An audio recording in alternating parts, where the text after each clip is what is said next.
అస్సలాముఅలైకుం వరహమతుల్లాహి వబర్కాతుహు. Hi hello welcome to my channel అండి. మార్నింగ్ రోజు ఎలాగో సేమ్ ఈరోజు కూడా అలాగే.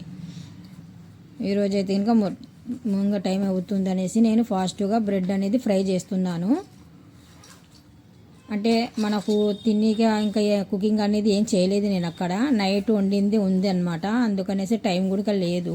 అంటే తహజుబ్ నమాజ్ చేసుకొని ఇవన్నీ చేసుకున్న లోపు కొద్ది టైం అనేది సరిపోవడం లేదు నాకు. పైనుండి వచ్చేసి పిల్లులు ఉన్నాయి కదా, అవి కూడా నాకు నైట్ పూట కొద్దిగా డిస్టర్బ్ చేస్తాయి అనమాట. భోజనం కోసం నైట్ కూడా తింటాయి మా పిల్లులు. చిన్నది వీడు అయితే కనుక పాలు తాగుతాడు నైటు. పెద్దోడైతే కనుక టిఫిన్ ఏదైనా కానీ సరే రైస్ తీసుకుంటాడు. మటన్ కలిపేసి కొద్ది రైస్ ఇస్తే తీసుకుంటాడు. బ్రెడ్ ఫ్రై అయ్యిందండి. ఇక్కడ మాత్రం పిల్లలకు నేను ఆమ్లెట్ అడుగుతున్నాను అనమాట, తింటారమ్మనేసి. అంటే పప్పు అన్నం ఉందన్నమాట, నైట్ పప్పు అన్నం వండాను. పప్పు అన్నంలోకి ఆమ్లెట్ అయితే బాగుంటుంది కదా, ఆమ్లెట్ వేస్తాను అని చెప్తున్నాను. ఎందుకంటే పప్పు తీసాను కుక్కర్లో నుండి వేడి చేసి.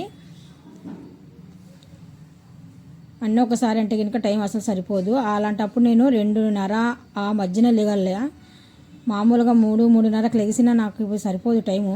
అందుకనేసి ఇక్కడ నాకు ఈ టైం అయితే సరిపోతుంది. ఇక్కడ పాలు మరగబెట్టాను, కాఫీ కలుపుతున్నాను. ఇంకా అన్నీ ఒకసారి చేసుకొని 1 by 1 అన్నీ చేసుకొని నేను అక్కడికి తీసుకొని వెళ్ళి పిల్లలు తీసుకెళ్ళి పెడుతూ ఉంటారనమాట. పిల్లల సహాయం కూడా నాకు ఉండాలి, లేదంటే ఒకదాన్ని అంటే కనుక కొద్దిగా ఇబ్బంది అయిపోతుంది. మా పిల్లలు మాత్రం 100% నాకు సహాయం చేస్తారండి. అప్పడాలు ఇంకా వద్దులేండి మమ్మీ, ఎందుకు ఆమ్లెట్ వేస్తారు కదా అని చెప్తున్నారు. నేను అంటున్నాను అప్పడాలు కూడా బాగుంటాయి మినపప్పువి, 2 చాలులే అని చెప్తే సరేలే అని 2 ఫ్రై చేశానండి. మజ్జిగ మిరపకాయలు కూడా ఫ్రై చేశాను. మజ్జిగ మిరపకాయలు నాకు చాలా ఇష్టము, అందుకనేసి మజ్జిగ మిరపకాయలు, ఆమ్లెట్లు, అక్కడ వచ్చేసి అప్పడాలు. బ్రెడ్ అయితే కనుక చాలా మామూలుగా ఫ్రై అలా చేసుకుని తినండి, చాలా బాగుంటుంది, రుచిగా ఉంటుంది బ్రెడ్. స్నాక్స్ లాగా కూడా బాగుంటుంది అది. ఇఫ్తార్ సైరీ ఇది ఉదయం సైరీ అండి.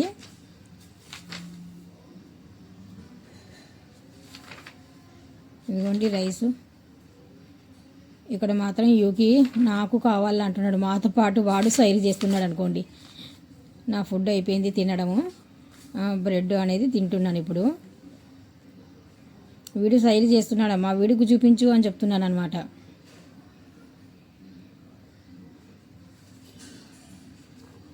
ఇప్పుడు ఇది ఇఫ్తార్కి, సాయంకాలం ఇఫ్తార్ టైం అండి.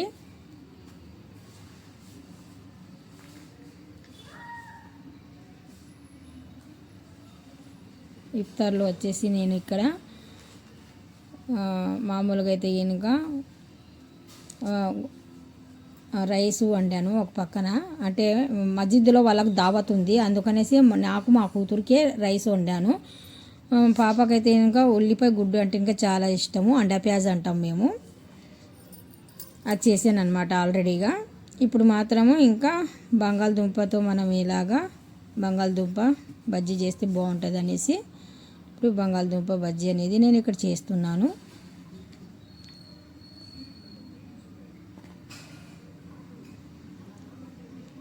నేను పిండి అనేది ఆడించానండి మిల్లులో, ఎందుకంటే ఇంకా మనకు బయట అయితే ఇంకా మనకి ఇంత మంచి పిండి దొరకదు, అందుకనేసి బయట అనేది నేను ఆడించాను.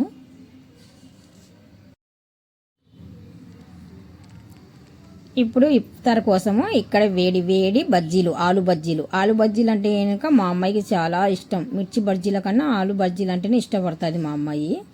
అందుకనేసి 2 ఆలు, అది ఎక్కువ చేసినా ఏం చేస్తాం చెప్పండి, ఏం చేయలేము కదా, వేస్ట్ అయిపోతాయి మళ్ళీ. అందుకనేసి 2 ఆలు తీసుకొని మా అమ్మాయి అంటుంది ఇంకా కొద్దిగా ఫ్రై చేయండి మమ్మీ అనేసి. నేను అంటున్నాను బాగా అంటే చిన్న మంట మీద సెగ మీద ఫ్రై చేశాను నేను, బాగుంటాయి అని చెప్తున్నాను అనమాట.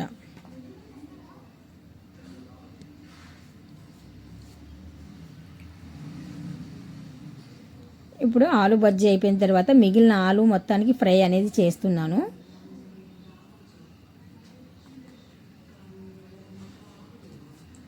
ప్లేన్ ఆలు అండి, దీనిపైన నేను ఉప్పు కారం అనేటివి ఏం చల్లడం లేదు. ఇలా ప్లేన్ ఆలు కూడా బాగుంటుంది. చెప్పాను కదా నేను ఆల్రెడీగా, కారం అనేది కొద్దిగా తగ్గించుకొని తింటే మంచిది. ఇప్పుడు ఎందుకంటే ఉపవాసాలు చేస్తున్నాం కదా, ఆ ఉపవాసాలు తగ్గట్టుగా మనం ఉంటే బాగుంటుంది. ఎప్పుడో ఒకసారి పర్వాలేదు, మనం రోజు కొద్దిగా కదా ఉప్పు కారం తింటే ఏమవుతుంది అంటే కనుక కొంతమందికి పడవచ్చు, కొంతమంది పడకపోవచ్చు అండి. కారం అంటే కనుక కారం ఉప్పు అన్న కానీ కడుపులో కొద్దిగా ఆరాటం మంట అనేది ఉంటుంది. ఇప్పుడు ఇక్కడ మాత్రం పప్పాయి తీసుకొని వచ్చాడు మా అబ్బాయి. నేను అంటున్నాను పప్పాయి అక్కడే తొక్క తీయచ్చు కదరా అని చెప్తున్నాను. అంటే మమ్మీ లేదు రేపటికైతే పనికి వస్తుంది, ఈ రోజుకైతే కనుక కొద్ది పచ్చిగా ఉంటుందేమో అన్నాడు అతను. అందుకనేసి నేను పైన తొక్క తీయించలేదని చెప్పాడు. సరే నేనే తీస్తానులే అయిన కాడికి అవ్వని. టైం అయిపోతుంది, ఒక పక్కన జారిపోతుంది పప్పాయ నాకు చేతిలో నుండి. చాలా అమ్మ ఈ మాత్రం ఎర్రగా ఉంది, మరి ఎక్కువ పండిపోయినా కానీ సరే బాగోదులే అనేసి నన్ను అంటున్నాను మా అబ్బాయికి.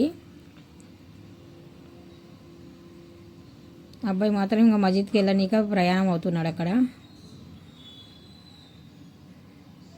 వెళ్ళమ్మా అని చెప్తున్నాను. ఇక్కడ పాప తీస్తుంది. ఇప్పుడు పప్పాయి జ్యూస్ అనేది పెడుతున్నానండి.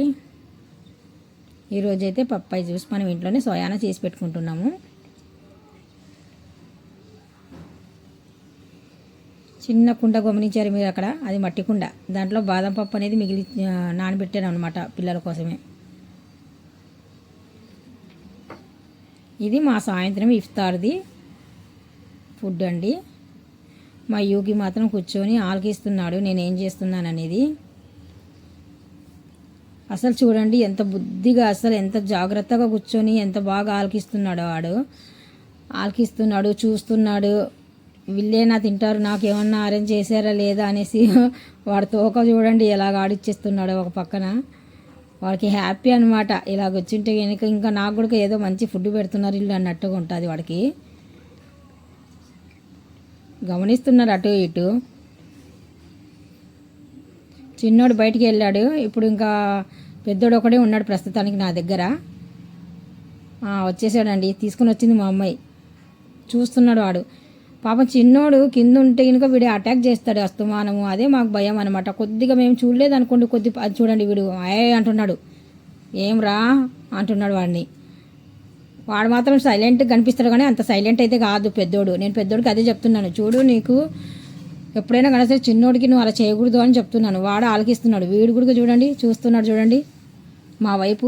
చూడండి రెండు కూర్చున్నా కానీ సరే మేము ఎదురుగా అన్ని పెట్టుకున్నాం కదా ప్లేట్లలో, రావడం కానీ లాగడం కానీ గుంజడం కానీ అలాగా హంగామా చేయడం అస్సలు ఏం చెయ్యవు రెండు కూడా తెలుసా. మేము ఫుడ్ పెడితేనే చూడండి వాళ్ళ ప్లేట్లు సపరేటు. ఇప్పుడు మేము తినేటప్పుడు పాపం కామ్గా ఉన్నాయి, ఏమనలే అంటే వాళ్ళకు ఉంటుంది కదా తినాలనేసి. సైరీ చేసేటప్పుడు సైరీ చేస్తున్నారు, ఇఫ్తార్ చేసేటప్పుడు ఇఫ్తార్ కూడా చేస్తున్నారు. వీడికి నచ్చలేదన్నమాట మటన్ ఫుడ్, మన నచ్చలేదు. వీడికి బిస్కెట్లు కావాలి ఎక్కువగా.